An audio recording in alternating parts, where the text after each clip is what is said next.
नमस्कार. कसे आहेत सगळे? अपेक्षा करते सगळेजण मस्त मजेत आणि आनंदात असतील. तर आज ना मी तुम्हाला माझं संध्याकाळचं रुटीन शेअर करणार आहे. सो व्हिडिओ नक्की शेवटपर्यंत कंटिन्यू बघा आणि मध्येच काहीतरी माझा पचका झाला आहे तो बघायलाही विसरू नका.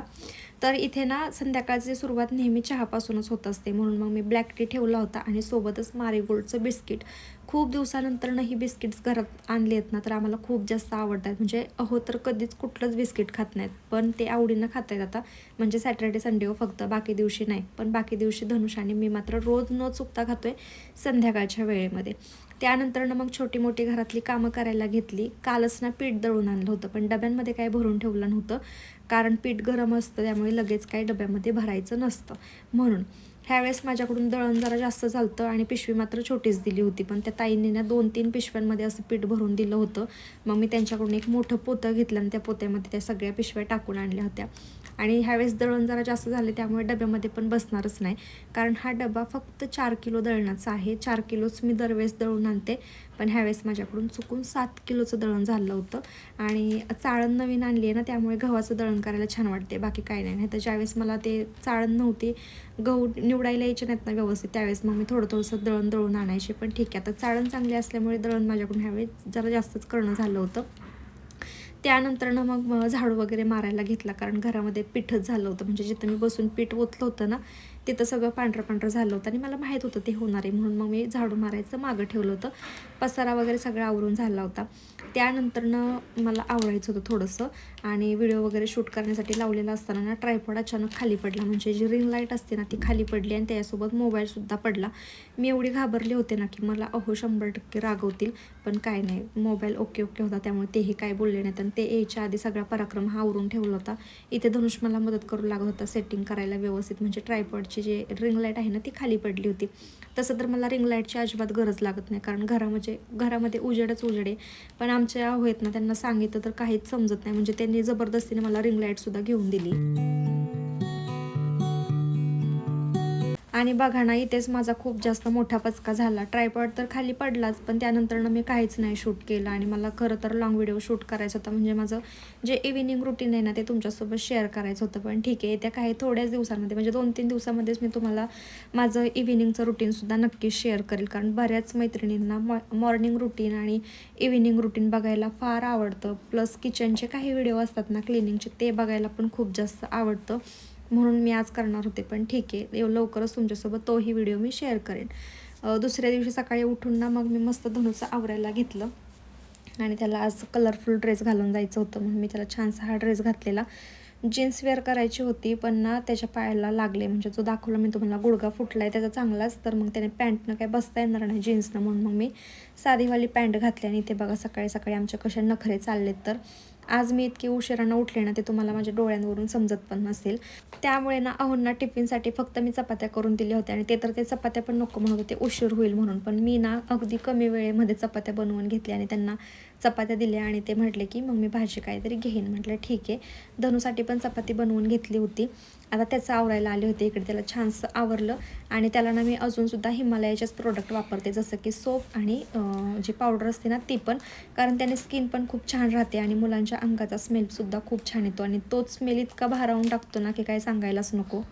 त्याचं आवरून झाल्यानंतरनं मग मी लगेच किचनमध्ये गेले, कारण त्याचा टिफिन पॅक करायचा होता. आणि मला अचानक आठवलं की धनुषला तर आपल्याला स्कूलला सोडायचं आहे, पण त्याचा होमवर्कच कंप्लीट नाही झालेला. आणि बघा माझ्या चेहऱ्यावरची रिॲक्शनसुद्धा, आणि ही खरीखुरी रिॲक्शन होती बरं का. म्हणजे मला एकदम रिअलाईज झालं की नाही, त्यानं होमवर्क केलं नाही. कारण रात्री आम्ही म्हटलं ना तुम्हाला, बड्डेसाठी गेलो होतो, सोसायटीतल्या मुलीचा बड्डे होता, सो तिकडे गेलो होतो ना, तिकडेच आम्ही जास्त वेळ होतो. त्याच्यामुळे घरी आल्यानंतरनं डायरेक्टली झोपलो, आणि मग लक्षातच नाही राहिलं धनुचा होमवर्क घ्यायचं आहे म्हणून. आणि मला खूप सारं टेन्शन, जर त्याचा होमवर्क झालेला नसेल. पण ठीक आहे म्हटलं, आजच्या दिवस राहिलं तर काय हरकत नाही, एवढी टीचरांना सांगता येईल. आणि मी धनुषला म्हणत होते की बेटा तू सांगायचं टीचरांना की माझा होमवर्क कंप्लीट नाही झाला म्हणून, पण तो म्हणत होता की मम्मी तू सांग. असं करून करून आम्ही दोघांनी पण नाहीच सांगितलं. आणि मग इथे मी त्याचा टिफिन भरायला घेतला आहे आता. तर त्याला ना आजकाल रोल जास्त आवडला. मी तुम्हाला मागच्या व्हिडिओमध्ये पण सांगितलं की रोलच खायला आवडतोय, कारण हात भरवायला नकोत. आणि बाकीच्या पण काही गोष्टी असतील जे मुलं आणतात ना, ते हे म्हणजे घरी येऊन सांगणार मम्मी हे पाहिजे ते पाहिजे. म्हणून म्हटलं चला आता आज भाजी पण नाही काय बनवलेली, तर मस्त असं त्याला ना सॉस चपातीचा रोल देते. जाम तर आता संपलायच. बघू आता आम्ही ना गावाला जाणार आहे, तिकडे गेल्यानंतर ना मॅप्रोतून मी नक्कीच ह्यावेळेस धनुसाठी ना जाम आणणार आहे. लास्ट टाईम पण आणला होता मँगो फ्लेवरचा, पण बघू आता ह्यावेळेस जर तिकडे जाणं झालं ना तर मग मी नक्कीच येताना तो जामसुद्धा त्यासाठी घेऊन येणार आहे.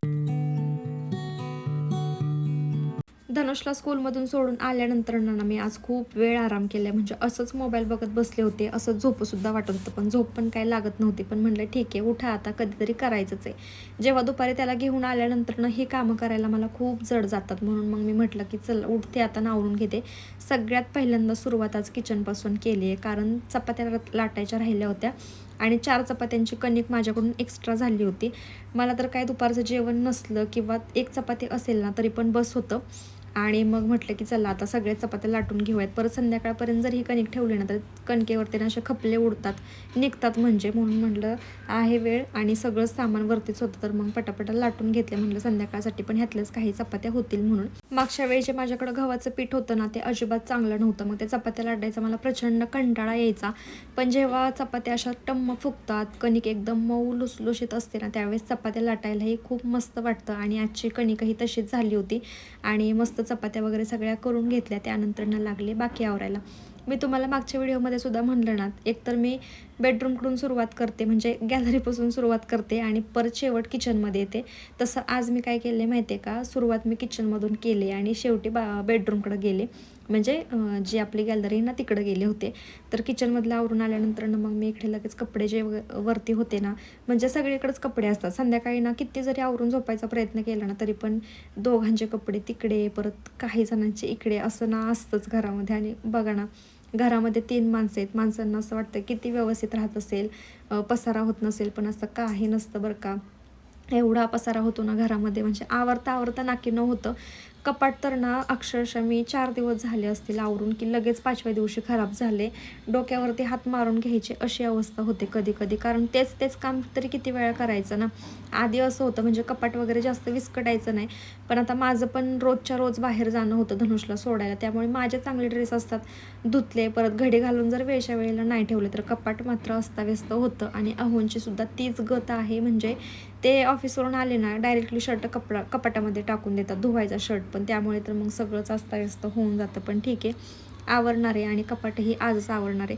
बघा, बेडवरती मी सगळे कपडे टाकलेत मस्तपैकी, सगळे कपड्यांचेच रंगरंगटी असते, संध्याकाळी पण आणि सकाळी पण. जेवढं आवरेल ना तेवढंच छान असतं, बाकी टायमिंगला मग असाच पसारा असतो. ती जी बॅग तुम्हाला दिसते ना धनुच्या गाडीवरती, तर ती आहेत ना सगळे स्वेटर्स आहेत धनुषला आणलेले माझ्या मम्मीने काश्मीरवरून. माझ्यासाठी पण आणलेलं आहे, ते तुम्हाला कधी दाखवू ना ते मलाच समजत नाही आहे. बघा ना, आलेत किती दिवस झालं आणि तशीच्या तशी बॅग ठेवली मी, कारण ते कपडे ठेवायला सुद्धा जागा नाही आहे. पण ठीक आहे, लवकरच मी तुम्हाला जे काही स्वेटर आणलेत ना तेही दाखवेल आणि मम्मीने माझ्यासाठी काय काय काश्मीरवरून आणले ना तेही दाखवेन. इकडे कपाटामध्ये पण सगळं सेट करायला घेतलं. जो तुम्हाला मोठा कप्पा दिसतोय ना, जिथं तुम्हाला पावडरचे डबे वगैरे दिसतात, तिथे आधी माझं सगळं मेकअपचं सामान होतं. पण मी आता तिथे धनुचे कपडे ठेवलेत ना, त्यामुळे मेकअपचं सामान ठेवायला माझ्याकडे प्रॉपर जागा नाही आहे. बघू, ठीक आहे, आता गुढीपाडवा येतोय, जर गुढीपाडव्याच्या किंवा नवीन वर्षाच्या दिवशी काय नवीन घरामध्ये घेता येतात ते बघूयात. म्हणजे आमचा तर विचार आहे बेड घ्यायचा किंवा कपाट घ्यायचं, पण दोन्हीतली काय वस्तू घरामध्ये येते ना बघूच. आता मला पण खूप जास्त एक्साइटमेंट लागली आता काय घ्यायचं ते. त्यानंतर ना मग जे देवाचं वस्त्र वगैरे धुतलं होतं ना कालच्या दिवशीचं, मग ते देवघरामध्ये ठेवलं. आणि माझ्याकडे ना एवढी देवाची वस्त्र असतात ना तरी पण मला कमीच पडतात. मला असं नेहमीच वाटतं की देवाचं वस्त्र नवीनच असलं पाहिजे. बरेच कपड्यांना मी इस्त्री पण करते, पण ते कॉटनचं असल्यामुळे आकसतं ना, त्यामुळे ते देवघरामध्ये उंचीला लांबीला जरासं कमी पडतं. त्यामुळे माझा हट्ट असतो सारखा की नवीनच घ्यायचं म्हणून. सगळं माझं आवरून झालं होतं आणि मला वाटलं की नाही वेळ राहणार माझ्याकडे कपडे सुकायला टाकण्यासाठी, पण थोडाफार वेळ होता म्हणून म्हटलं चला, म्हणजे माझं मी स्वतःचं आधी आवरून घेतलं, त्यानंतर ना मग वेळ होता म्हणून कपडे सुकायला टाकायला घेतले. आणि उन्हामध्ये कडक पटकन कपडे सुकतात, म्हणजे 2 वाजता जरी कपडे सुकायला टाकल्यानंतर 4 वाजेपर्यंत आरामात कपडे सुकतात, कारण प्रचंड ऊन आहे. तेच बघा ना, पावसाळ्याच्या दिवसांमध्ये 2-2 दिवस कपडे व्यवस्थित सुकायला मागत नाहीत, पण उन्हाळ्यामध्ये ह्या सगळ्या गोष्टींचं भारी वाटतं. गॅलरीमधून आमच्या एवढी धूळ येते ना, म्हणजे रोज धुतलं तरी कमीच पडते. सकाळीच मी गॅलरी मस्त वॉश केली आहे, पण जेव्हा मी मगाशी बाहेर गेले होते ना त्यावेळेस गॅलरीमध्ये सगळी धूळ झाली, म्हणजे ती पायांना पण चिकटते आणि ती तशीच घरामध्ये सुद्धा येते. धनुषचा युनिफॉर्मसुद्धा धुवायचा होता स्कूलचा, आणि उद्या जायचं आहे आम्हाला गावाला. उद्या काही वेळ नाही भेटणार, सो म्हटलं आपण आजच त्याची मस्त असे कपडे धुवून टाकूयात. आता उद्याचं स्कूलसुद्धा त्याचं बुडणार आहे. खूप दिवसापासून मी माझा जो शूज आहे ना तो यूज केला नव्हता, पण मी म्हटलं चला आता मस्त त्याला धुवूयात आपण, कारण त्याच्यावरती खूप जास्त धूळसुद्धा बसलेली आणि खराबसुद्धा झालेला. मग गरम पाणी तर दुपारच्या वेळेमध्ये येतच, कारण आता उन्हाळा आहे ना कडक, त्याच्यामुळे मग ना निरमा टाकला 1 चमचा आणि त्याच्यामध्ये पाणी टाकलं भरपूर असं, आणि मग ना त्याच्यामध्ये जे काय म्हणजे शूज होते ना ते टाकले आणि ना एकदम चकाचक निघतात. त्याला जास्त एफर्ट्स घ्यायची पण काही गरज पडत नाहीत. आणि असंच मी 2-3 तास भिजवून देणार होते, जेणेकरून ते छान मुरतील. जो आतला कपडा आहे ना शूजच्या आतला, तोच जरासा खूप खराब झाला आहे, म्हणून माझं चाललं आहे नवीन घ्यायच्यात म्हणून. त्या दिवशी पिंपरीला गेले, पण आम्ही इतकं फिरलो, पण माझ्या एकदासुद्धा लक्षात नाही राहिलं की आपल्याला शूज घ्यायचेत म्हणून. चला, या आजच्या कामासोबत माझा व्हिडिओसुद्धा इथंच थांबवते. आवडला असेल तर नक्की लाईक करा. भेटू उद्या. Bye bye.